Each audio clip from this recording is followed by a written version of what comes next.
Hello bachcho, let's see this question. So the question is saying cell is the fundamental structural and functional unit of all living organism is evidenced by the facts like. तो हमारा question हमसे पूछ रहा है कि cell जो fundamental structural unit of all living organism या फिर लाइफ मानी जाती है उसका एविडेंस कौन से फैक्ट से हमें पता चलेगा।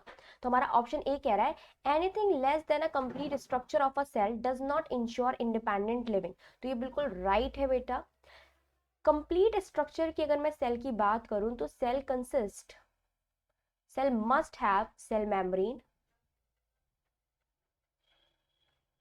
cell membrane because it isolate the cell from other environment and also regulate the entry and exist and also regulate the reproduction. Okay, cell का रिप्रोडक्शन भी सेल मेम्ब्रेन से ही रेगुलेट होता है, तो cell membrane is important.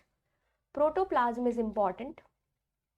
Protoplasm is basically cytoplasm plus nucleoplasm, so it is also important. अगर protoplasm cell के पास नहीं है तो it is not living. So protoplasm considered as the living thing और make a cell living. Then we have cellular organelles like ribosome is a cellular organelle present in both eukaryotic and prokaryotic cell. ठीक है, mitochondria, chloroplast, endoplasmic reticulum, Golgi body, so these organelles should be present in a cell. तो ये complete cell कहलाती है।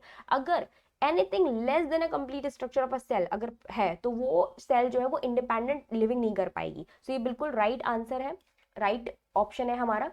Then B is saying subcellular components can regenerate whole cell. तो ये बिल्कुल wrong हो जाएगा बेटा। सब सेलुलर कॉम्पोनेंट्स का मतलब हो गया cellular organelles.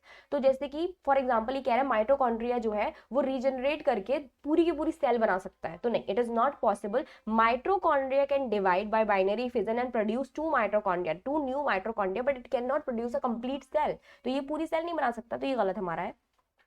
A cell arise by fusion of two cells, तो ये भी रॉन्ग हो जाएगा बेटा। दो सेल जब फ्यूजन करेंगी तो वो एक सेल हो जाएंगी। If two cell fuse then they make only one cell not two cells. ठीक है, तो फ्यूजन से नहीं होगा बेटा, डिवीजन से हो सकता है कि डिवीजन से दो सेल बन जाए, so it is also wrong.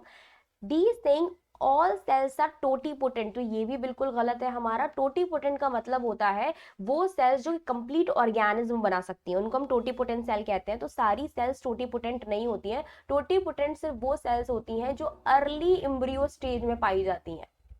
Early embryo stage में जो प्रेजेंट होती हैं वो सेल जो होती हैं वो टोटीपोटेंट हो सकती हैं, यानी कि वो they can make the complete whole organism, complete organism बना सकती हैं वो। ठीक है, लेकिन हमारी बॉडी में पाई जाने वाली हर एक सेल जो होती है वो टोटीपोटेंट नहीं होती। ऐसा नहीं हो सकता कि हमारी बॉडी से अगर कोई एक सेल पिंच करके निकाल ली जाए और उससे हमें कंप्लीट मेरे जैसा है तुम्हारे जैसा कोई स्ट्रक्चर बन जाए। So it not possible. So all cells are not totipotent. So हमारा राइट आंसर क्या हो जाएगा? A. Anything less than a complete structure of a cell does not ensure independent living. So A is the right answer. I hope आपको समझ में आया होगा। Best of luck.